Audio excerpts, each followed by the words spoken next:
Donc à Kigali ce lundi, de la rencontre annuelle du programme dénommé Compétences du leadership éducation, financé par le gouvernement canadien et opérationnel dans 6 pays africains, dont le Rwanda. Jean-Damascène Manishimwe, reportage. Pendant une semaine, les délégués venus du Rwanda, pays hôte, du Bénin, du Cameroun, du Togo, de la Guinée et du Sénégal échangeront des expériences sur les stratégies à mettre en place pour accélérer ce programme qui vise à améliorer le bien-être économique et social des personnes les plus pauvres, les plus marginalisées et les plus vulnérables, en particulier les femmes et les filles, par une éducation de qualité, comme l'explique Juliane Berubé qui suit ce programme au Rwanda. Cette semaine, on a plusieurs partenaires, donc des mêmes pays et ceux du Canada qui sont ici. La thématique cette année, c'est le rôle transformateur du genre dans l'éducation. Donc, on va échanger des approches prometteuses, des bonnes pratiques, donc des leçons apprises. On va s'auto-former entre nous par rapport à cette thématique-là. Au niveau des défis, je pense qu'au Rwanda, on est quand même chanceuse parce qu'il y a une forte volonté politique. On a des politiques, des cadres légaux qui sont favorables à l'égalité de genre et l'inclusion. Puis on a aussi des progrès significatifs en éducation qui ont été faits ces dernières années. Mais évidemment, les défis ne manquent pas. On le sait, par exemple, le nombre de filles qui étudient dans les filières les plus prometteuses au niveau des métiers rémunérateurs comme les STEM, par exemple, sciences, technologies, ingénierie, mathématiques. On sait que ça reste toujours un défi. Donc, entre autres, c'est un de nos objectifs sur lesquels on travaille au Rwanda, le programme, c'est d'attirer et puis de retenir les filles et les femmes dans ces carrières-là.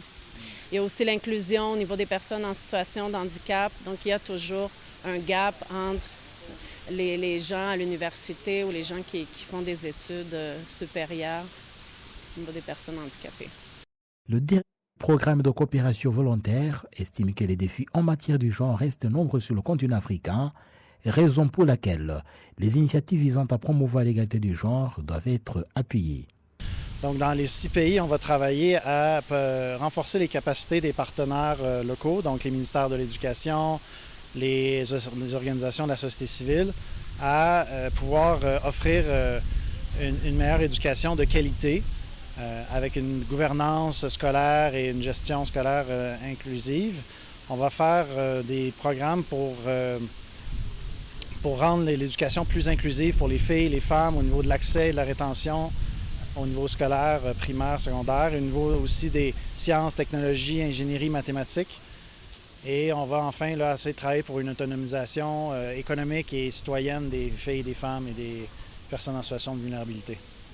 Donc, le Rwanda est déjà bien avancé au niveau de l'égalité de genre avec des politiques publiques. Ce n'est pas le cas de tous les pays où on va faire du plaidoyer avec les partenaires, les coalitions nationales d'éducation pour tous, afin de changer les politiques publiques. Et des fois, ce qui me manque encore, c'est vraiment la rétention. En général, au niveau de l'accès à l'école, ça va, c'est à peu près 50-50 au niveau primaire, mais on parle là, surtout de problèmes de rétention scolaire au niveau des filles et des femmes.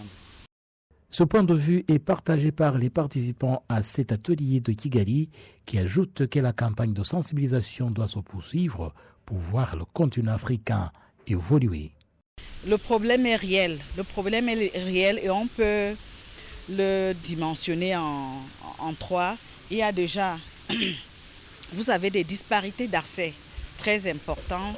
Il y a d'importantes disparités d'accès à la formation, aussi bien au niveau de l'éducation de base que de la formation professionnelle, aussi bien l'enseignement supérieur. Les disparités d'accès sont importantes. En plus des disparités d'accès, vous avez également les taux d'abandon. Les taux d'abandon pendant la formation.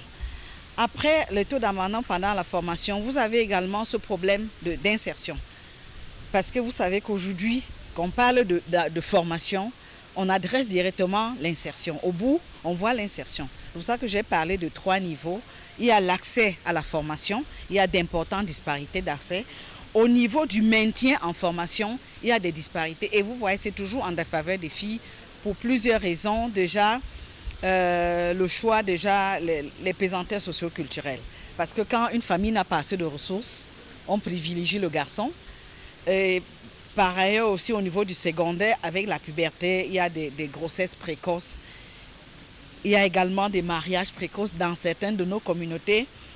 C'est une approche holistique qui est adoptée pour essayer de lutter contre tous ces phénomènes-là. Et progressivement, les choses avancent.